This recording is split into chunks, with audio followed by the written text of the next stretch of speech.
So I want to talk to you today about one of my favorite directors, Paolo Pasolini, Teorema.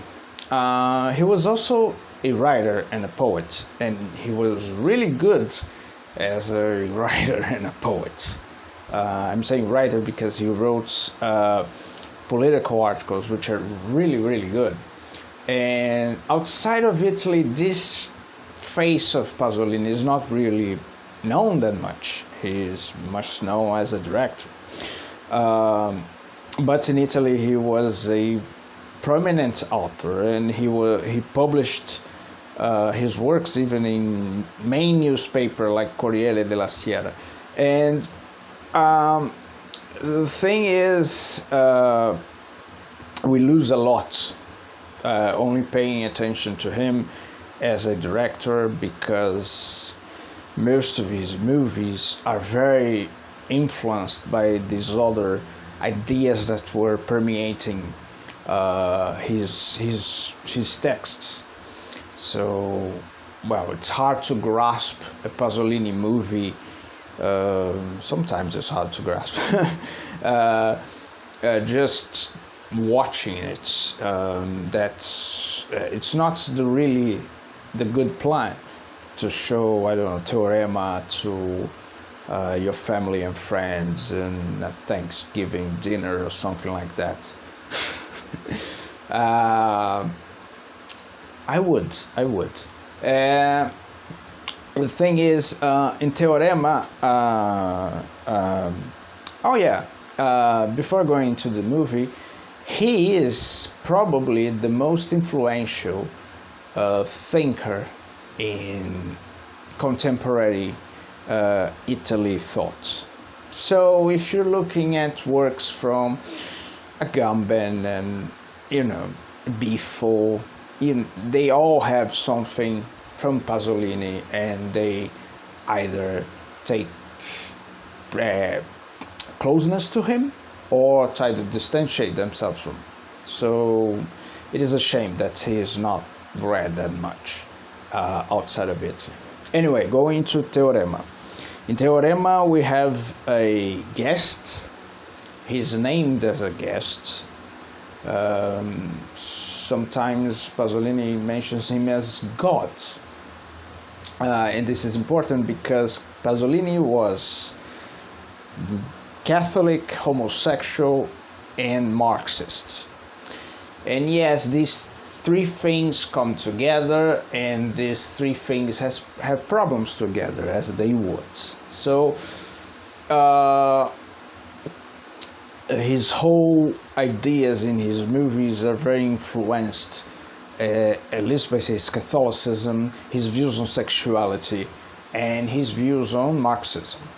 Going on, this guest arrives in this house. It is a rich house. It is a high bourgeois house where there is a father, a son, a mother, a daughter, and a maid. So he gets there, and he solves all problems inside there. Sexual problems, he gives away with it. He consoles the maid who is trying to kill herself, for example. He takes the frigid wife and fix it. Well, and everything in that bourgeois house is finally fixed. So he goes away. A postman arrives. I believe it's that. Yeah, it's a figure like an angel. So he takes the notice that he's gone. He's just going to go away, and he goes away, and everybody goes into different directions of certain kind of madness. So that wouldn't be fair, at least, I don't know, for two characters, because the things go deeper than madness. So the daughter goes into a catatonic state. The mother, she becomes a nymphomaniac. The son, he's an artist, and he becomes obsessed with possessing the blue of the eyes of the guest.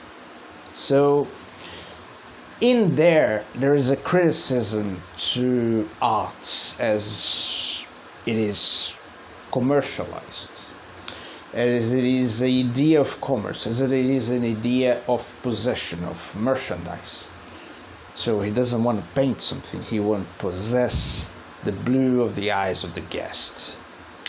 I believe this character, Pietro, which is the son, is close to a criticism of Pasolini himself.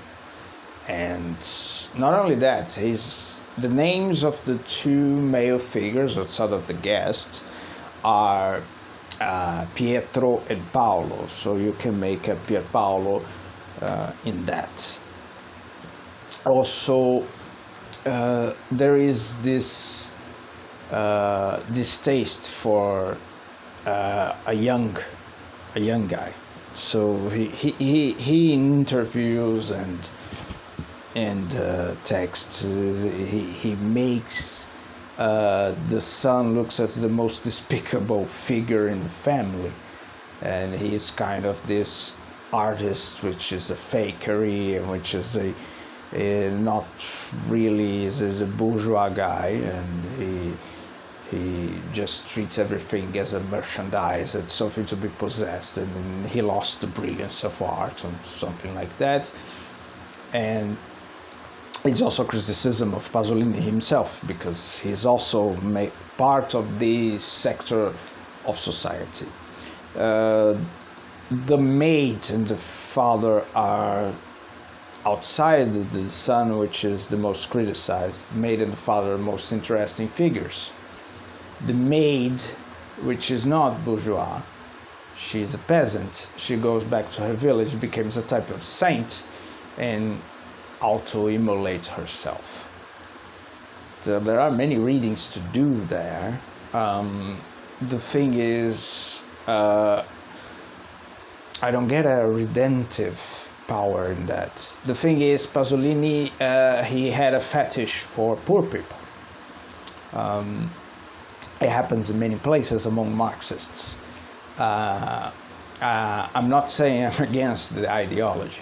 I'm just saying the thing that there is this fetish for poors, for lower classes, and he begins his career with neorealist movies, and in these neorealist movies he presents this lumpen proletariat, which is very exalted and everything. His trilogy of life is to exalt the sexual life of these lumpen proletariat figures, that he thinks there is some hope in them because they are not yet infected by mass markets and things like that, by capitalism itself.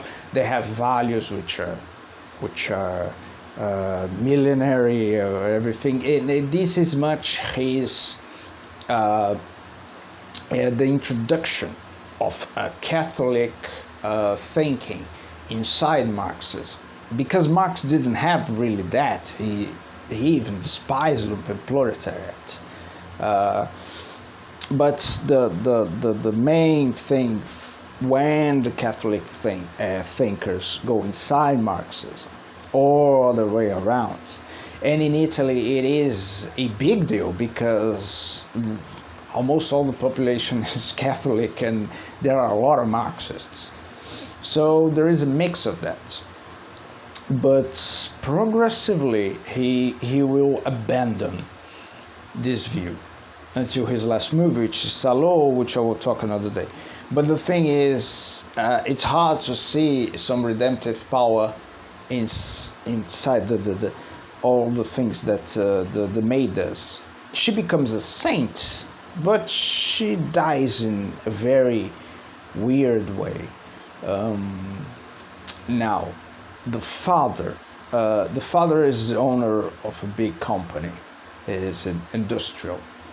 In the beginning of the movie, we have this dialogue between journalists, I believe, and workers of the factory, because the owner of the factory gave the factory away.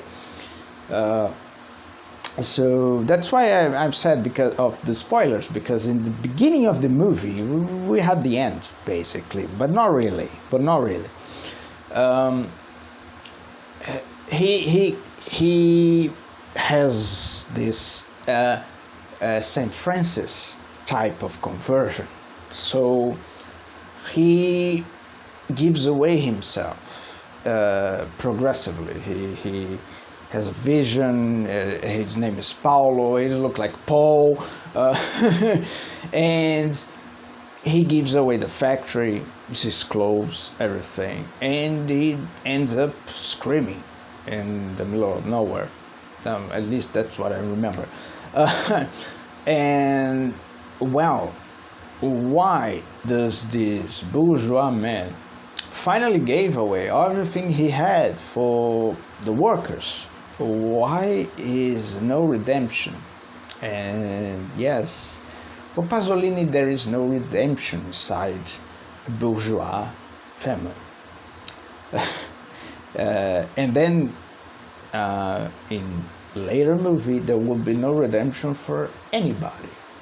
So in this movie there is no redemption for anyone in the house, and there is nothing they can do. They just are trapped inside of a mindset. So the father doesn't get some type of illumination and some types of powers or anything like that, because he doesn't even talk to anybody. He is a Protestant type of deal. He makes everything in the end selfishly. He didn't consult his workers what they wanted from him. If they wanted him to just give away the factory, just, I don't know, maybe can be disastrous. No, it's a personal thing, and it is a just personal thing. It is not redemptive, at least in Pasolini's vision. It's purely ethical, and the ethical for him in this level, the personal level, won't grant you anything. This happens also with all the other members of the family, because they have this almost beatific vision. They are exalted by a godlike figure, and they want to repeat what has happened. They want to get it again and again and again. So they are trapped inside a mindset of the capitalist world. They want to transform it into some type of object, which they can go and make it work again for them, and that brings them to total despair. Try to repeat everything that happened. And so God is not enough. If he comes once, he's going to have to come twice, 3 times, 4 times, 10 times. It's not enough. It's never enough. And that's why they're all damned to hell.